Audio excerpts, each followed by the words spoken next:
फल प्राप्त श्रीमद् भागवत महापुराण यज्ञ अनुष्ठान संकल्प करिष्यते नमः। जज्जाग्रदूरमुदयितदेवं ततो संतस्य तदैवेति दूरमन्योतिभान्योद्रेकं परिवीमनः शिवशङ्करपमस्तु।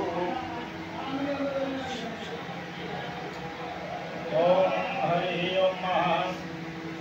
स्वस्ति न इन्द्रो वृद्धस्रवाः स्वस्ति नः पूषा विश्ववेदाः स्वस्ति नस्तारक्षो वर्षणेमहि स्वस्ति नो बृहस्पतिर्दधातु ददातु बृहद्वामरुतः पृथिवीमातरः सुवञ्जावानुं विदधे भुजन्मयः अग्निजुवां मानवः सूरचक्षुः उस्वेनो देवा अवशाखमन्यः भद्रं गणेभिः शृणुयाम देवा भद्रं पश्येत् माक्षवज्राः स्थिरैरङ्गैस्तुष्टुवापुंसुं मृगसेमहि देवहितं यदायुः शतमिन्नु शरदो भन्ति देवा चित्राणश्च प्राज्यरसन्तनुं नाम पुत्रासो यत्र पितरो भवन्ति मानो मद्यारेर्भतायुर्वन्तुः अदितिरन्तरिक्षमदित्रमाता सपिता सपुत्रः विश्वे देवा अदितिः पञ्चजना अदित्रजातमदित्रजनकुम्मा यौः शान्तिरन्तरिक्षं शान्तिः पृथिवी शान्तिरापः शान्तिरोषधयः शान्तिः वनस्पतयः